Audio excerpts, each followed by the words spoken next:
meus amigos.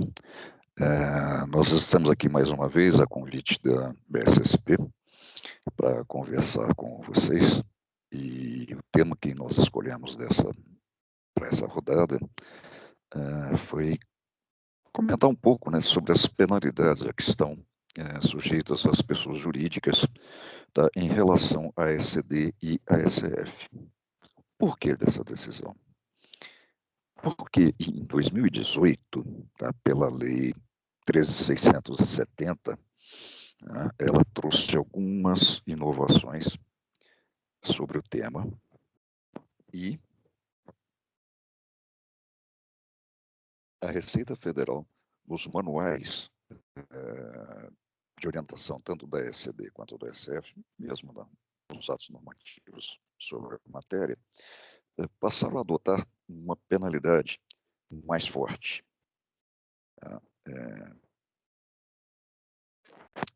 Eu vou passar aqui uma apresentação para vocês, porque tem muito texto legal, tá, para ficar mais fácil o acompanhamento. Tá? Só um instante que eu vou compartilhar.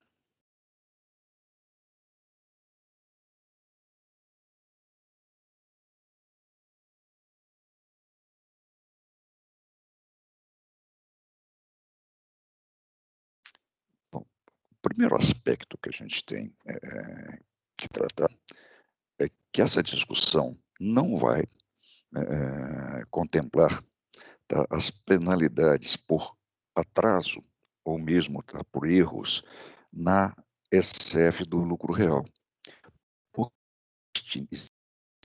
Penalidades específicas para isso. Tá? A Lei 12.973 de 2014, tá, introduziu o artigo 8A no Decreto de 1598 de 77, dizendo, tá, que quem, tá, grosso modo, quem não apresentar ou quem atrasar a entrega da SF do lucro real, tá, porque a SF do lucro real é o ELALUR, tá, vai pagar uma multa de 0,25%, tá, por mês calendário ou fração, tá, por mês calendário ou fração de atraso, tá certo? Sobre o lucro líquido antes do IR e da CSLL. Tá? Essa multa limitada a 10%. Tá? Existem outros limites, tá, para o valor da multa, né? Mas tá, só isso aqui, né, para essa discussão é bastante. E, certo, por valor omitido inexato ou incorreto, uma multa de 3% sobre o valor omitido inexato ou incorreto. Então, em relação a SF do lucro real, não existe dúvida. Tá? A dúvida, tá, fica em relação aos SPEDs, para os quais não existe legislação específica. Tá? Não existe multa específica tratada. Tá? Mas nós temos, tá, para chegar nesse ponto, falar um pouco da história, como é que isso começou. A questão que nós vamos discutir é se vai ser aplicado, tá certo, o artigo 57 do MP 258/35 de 2001, tá certo, ou do artigo 12 da Lei 8.218. Houve um conflito dentro da Receita Federal muito intenso a esse respeito, tá, em que, né, a equipe do SPED de então, da qual eu parte, entendia que o que tinha que ser aplicado é a Lei 8.218, tá, no seu artigo 12. Enquanto, tá, o setor jurídico da Receita Federal entendia que tinha que ser aplicado, tá, o artigo 57 da Lei da Medida Provisória 258. Ficou confuso, né? Então vamos lá. Tá? A área jurídica defendia e continua defendendo a aplicação das penalidades do artigo 12 da Lei 8.218. Tá?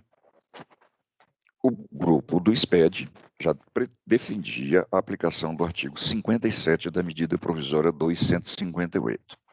Tá? Um pouco da história disso, né?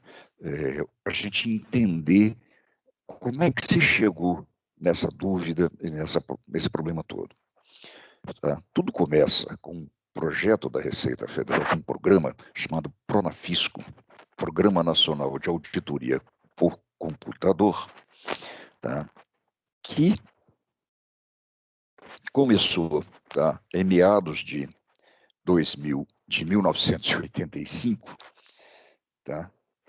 E tá, um grupo de auditores da Receita Federal foi treinado, tá, no Canadá para aplicação de técnicas de auditoria, tá, dos então chamados arquivos magnéticos, né, hoje são digitais. No início, tá, sem qualquer legislação que obrigasse o contribuinte a fornecer seus arquivos digitais, o trabalho encontrou, tá certo, algumas barreiras, obviamente, além da falta de legislação. Primeiro, o prazo para apresentação dos arquivos. Normalmente, esse prazo ele era acordado com o contribuinte. Fazíamos reuniões com representantes da área de TI, contábil e do jurídico da pessoa jurídica, né?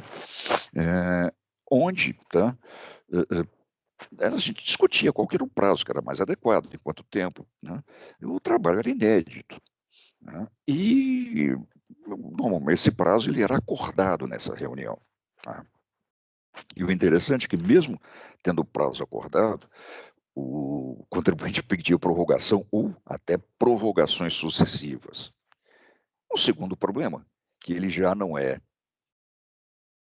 tá, uma exclusividade desse programa, é a qualidade da informação. Tá? Simplesmente era sofrível. Tá? A escrituração, o arquivo, né, digital, ele não tinha validade jurídica. O que valia era o papel.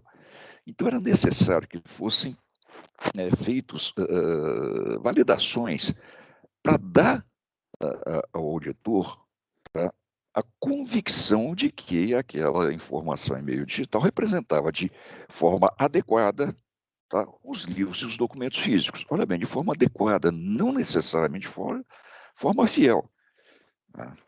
E esse trabalho de validação chegava a consumir de 80% a 90% do tempo da auditoria. E o interessante também é que, né, fazia os testes de validação, encontrava algum problema, questionava o contribuinte, ele trocava o arquivo. Tá? Isso, tá certo, chegava assim até a casa de dezenas de substituições. E é claro que, né, todo esse problema decorre, tá, da falta de experiência, tanto do fisco quanto dos contribuintes. Era uma coisa nova para todos nós. Né? Tem uma brincadeira que, né, a gente costumava fazer, né, que era igual o recruta que chega na cavalaria. Ele chega lá, né, o seu capitão, tá, vou falar um sargento, né, capitão hoje não tá muito bom falar não, de capitão, mas chegava um sargento, né, e perguntava, né: "Olha, quem aqui nunca montou num cavalo?" Ah, teve um gaiato, né, que saiu e falou assim: "Sargento, eu." Eu falei: "Então vem cá, deixa eu te apresentar. Isto aqui é um cavalo, ele também nunca foi montado, vocês vão aprender juntos." É claro que ia ter problema, né. Bom, mas com o passar do tempo, tá, em 1991, tá, foi a lei, 11 a lei 8.218, no seu artigo 11, tá, trouxe, tá, o comando legal obrigando o contribuinte a guardar e apresentar esses arquivos para o fisco. Mas olha bem, nessa época a gente nem sonhava com SPED, né, eh, e a apresentação destes arquivos dependia de intimação, né. Esta aqui, tá, é a primeira redação que foi dada, tá, sobre essa obrigatoriedade.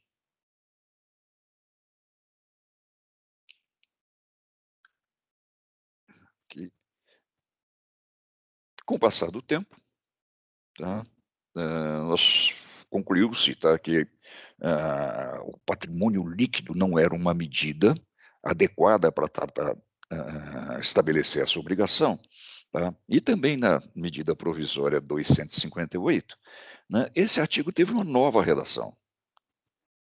Simplesmente é o seguinte: as pessoas jurídicas que utilizarem sistema de processamento eletrônico de dados para registrar negócios e atividade econômica ou financeira, escriturar livros, elaborar documentos de natureza contábil ou fiscal, ficam obrigados a manter à disposição da Receita Federal os respectivos arquivos digitais e sistemas, não, pelo prazo decadencial, né? Ok? Mas isso aqui merece algumas considerações. Primeiro, tá, é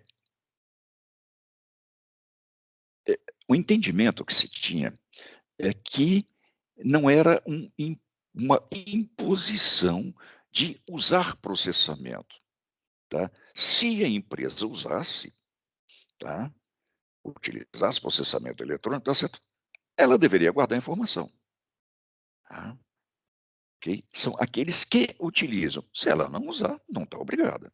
E segundo, não são todas as informações, são só aquelas, tá certo, tá, que o próprio artigo elencou, o caput do artigo, né.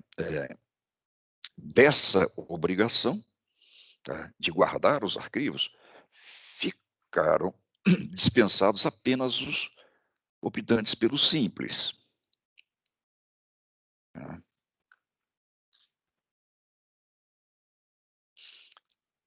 E foram introduzidos também, tá, penalidades, tá, pela pelas infrações, tá. Na primeira redação, né, o não atendimento da forma gerava uma multa de 0,5% da receita bruta da pessoa jurídica no período, tá certo, em que se referisse às informações. Havendo omissões ou incorreções, 5% do valor da operação. E no caso de atraso, tá, 30.000 cruzeiros, bonito número, né, cruzeiros, por dia de atraso, sendo que se o atraso fosse superior a 30 dias, podia gerar arbitramento do lucro. Essa hipótese de arbitramento, ela foi simplesmente revogada depois.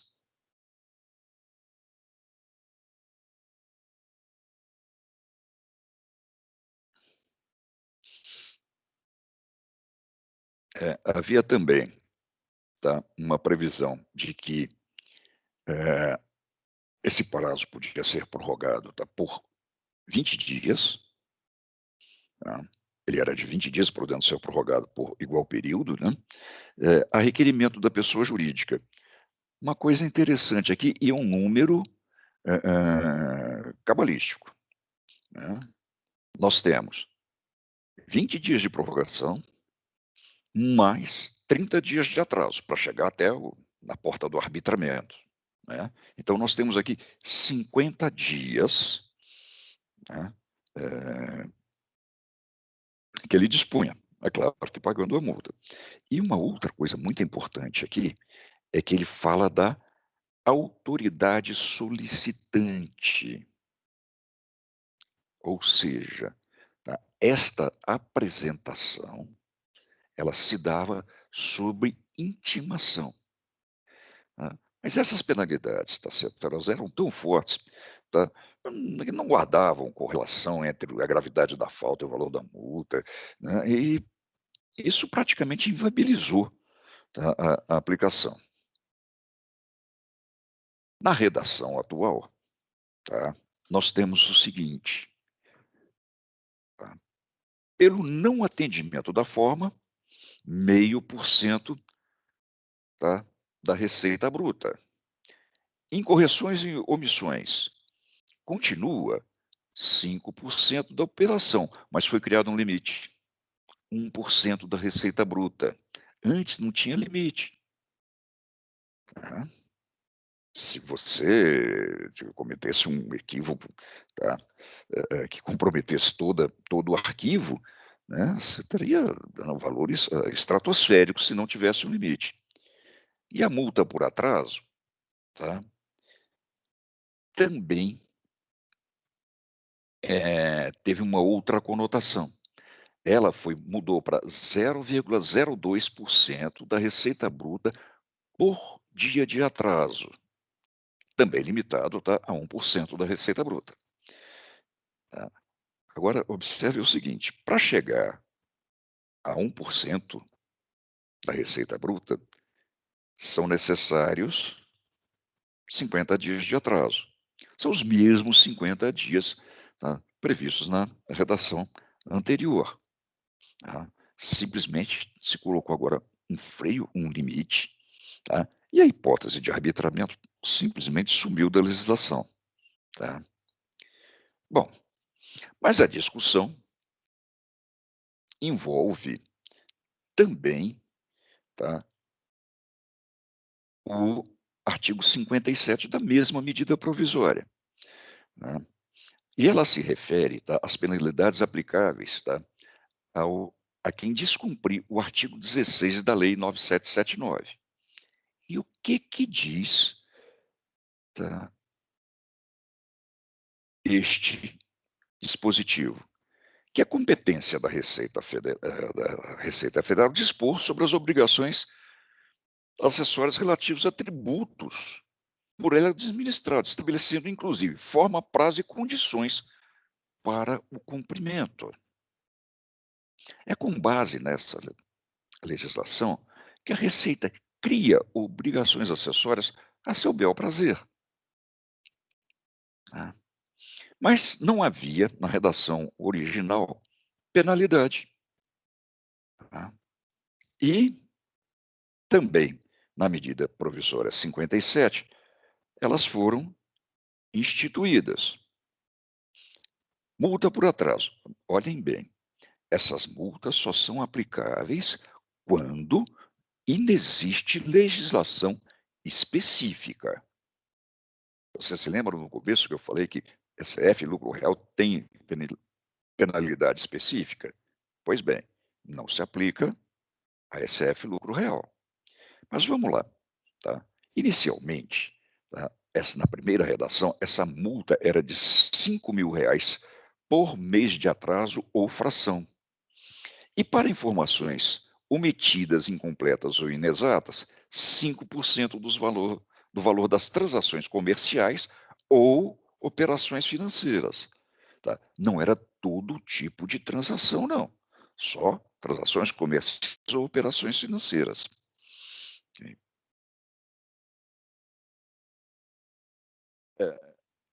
O, a equipe, né, responsável pelo desenvolvimento do SPED entendia que estas eram as penalidades a serem aplicadas, enquanto não houvesse uma outra específica.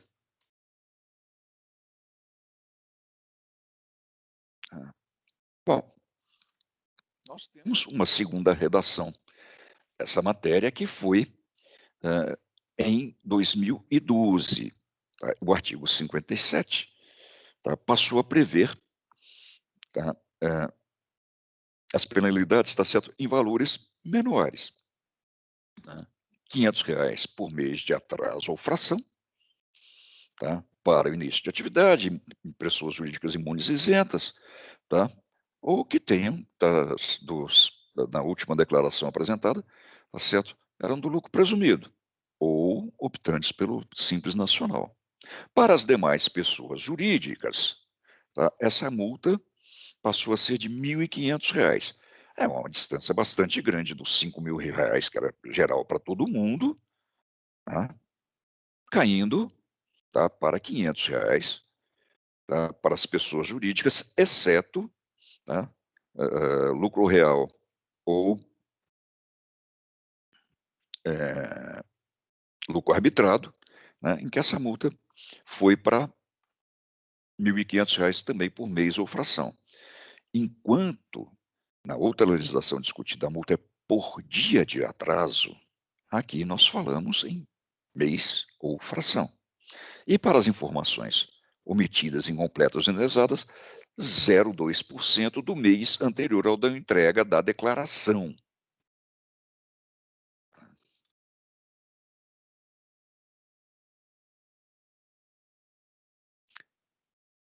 Bom, mas não para por aí. Nós temos uma terceira redação. Vixe, tá? Isso ocorreu em 2013. Aqui, o sujeito, né, ele só fala de obrigações acessórias.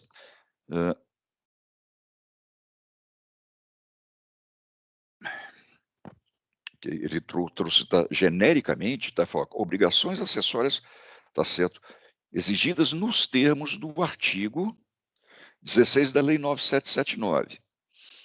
É interessante observar que até 2018, os manuais das escriturações digitais, quando falavam em multa, né, no caso da SF era tranquilo para o lucro real, mas tá, quando falavam dessa multa genérica, sempre se reportavam a este artigo 57. Tá? Na redação anterior, tá, do artigo 57, tá, o texto dizia expressamente, tá, que se deixasse de apresentar não obrigações acessórias, mas falava em declaração demonstrativa ou escrituração digital. Então, quando, tá, na anterior, quando estava escrito que essa multa seria aplicada em relação à escrituração digital, dúvida não existia mais. O problema é que, com essa nova redação do artigo 57, ele se tornou genérico. Tá? E tá, as penalidades foram mantidas. Né? R$ 500, tá, no caso da pessoa jurídica, início de atividade, imunizenta, tá certo? Ou do lucro presumido ou do simples, R$ 1.500 por mês calendário ou fração as demais pessoas jurídicas, pessoa física deixa para lá, não foge do escopo, e para informações omitidas, incompletas ou inexatas, 3% do valor das transações comerciais ou operações financeiras. Bom,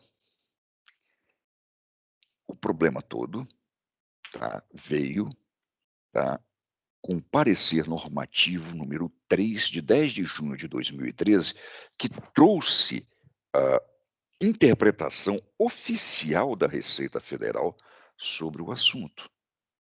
Tá? E eu espero que vocês tenham até a curiosidade de tentar ler o parecer normativo. Viu? É de dar nó, tá? Dá nó na cabeça da gente até conseguir entender.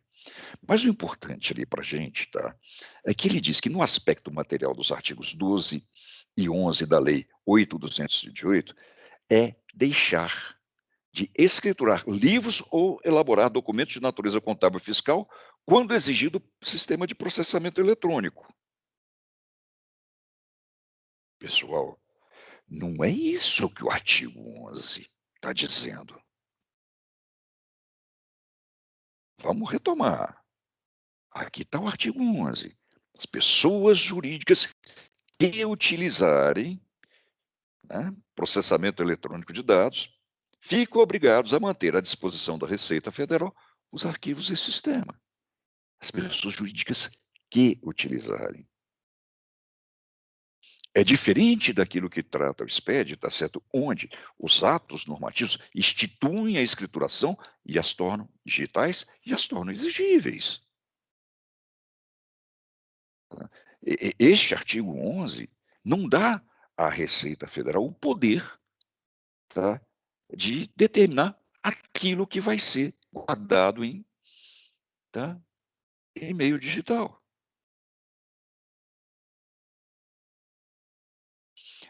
Esta leitura desse artigo 11 ela nos parece completamente equivocada. E ela quem embasou essa posição da Receita Federal, tá. Já em 2015, no outro parecer normativo, número 3, né, que ele já trata da nova redação que foi dada né, a última redação que foi dada ao artigo 57 da MP 258, ele retirou as expressões declaração demonstrativa ou escrituração. Tá?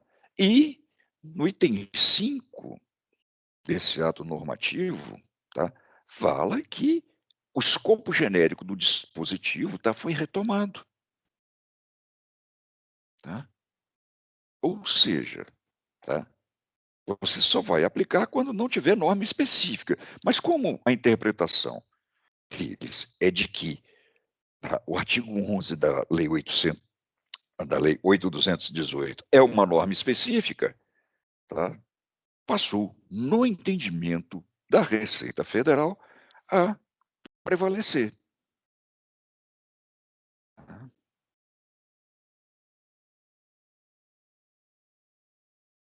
Um tempinho para vocês lerem.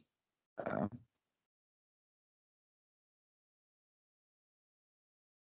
Muito bem, né? Bastante confusa a redação. Okay? Muito técnica, mas bastante confusa. Mas a gente traduz, não tem problema. Tá? A Receita Federal, ela concluiu, pela aplicação das multas do artigo 12 da Lei 8.218, tá certo, por ser mais específico. E a partir de 2018, os manuais, tá, as instruções normativas, desculpem, tá, que tratam da SCD e da SF, falam, tá certo, não só no artigo 16 da Lei 9779, mas também que aquilo está sendo servindo de base, né, aquela que dá base para aquela instrução normativa, tá, o artigo 11 da Lei 8.218. Ora, tá certo, ela tem uma dupla matriz legal, na visão da Receita. Por infringir um artigo, tá, aplica-se uma penalidade. Por infringir o outro, aplica outra. Como é que fica essa situação?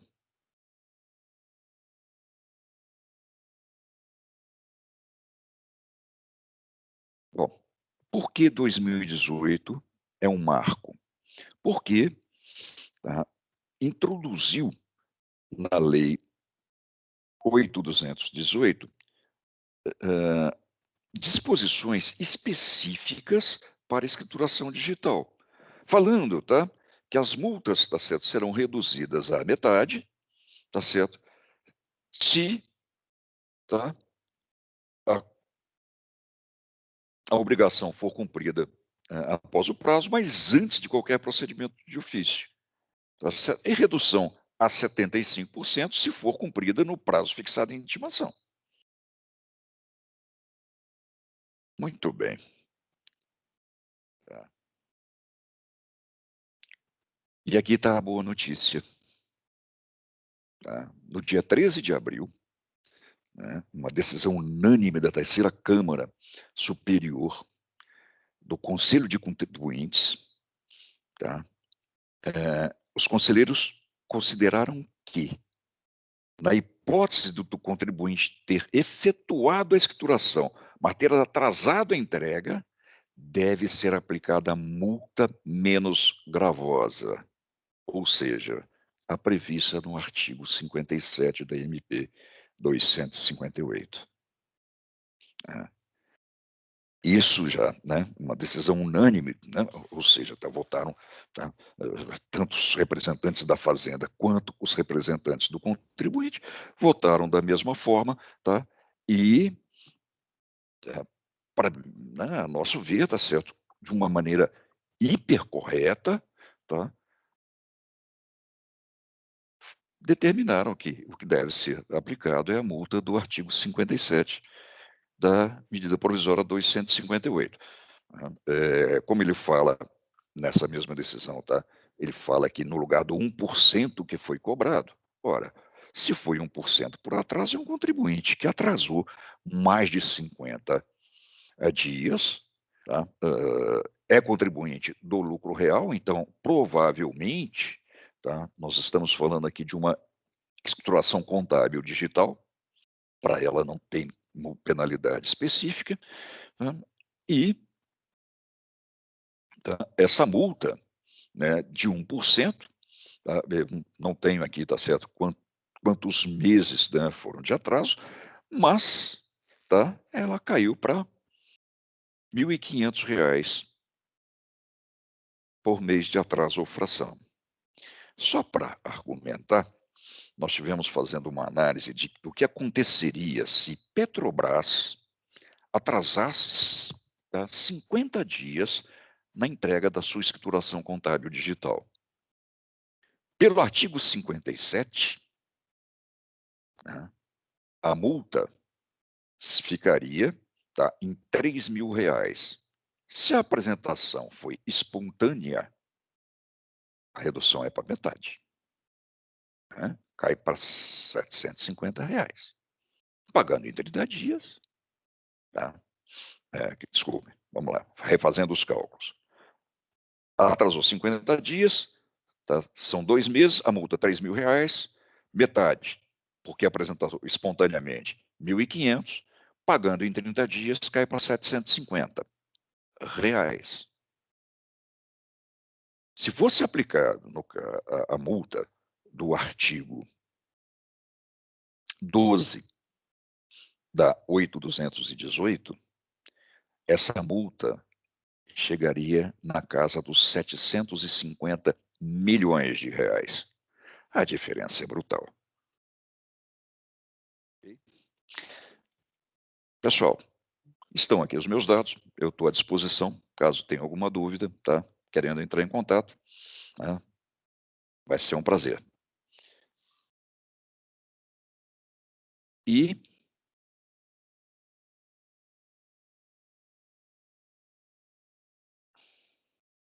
né, me resta agora, tá, me despedir de vocês, tá? Agradecer pela paciência, né? Eu não sou gago, tá? De vez em quando a gente faz essa bobagem de gaguejar, mas então, pensa que é normal, tá? Abraço a todos, tá? E bom trabalho.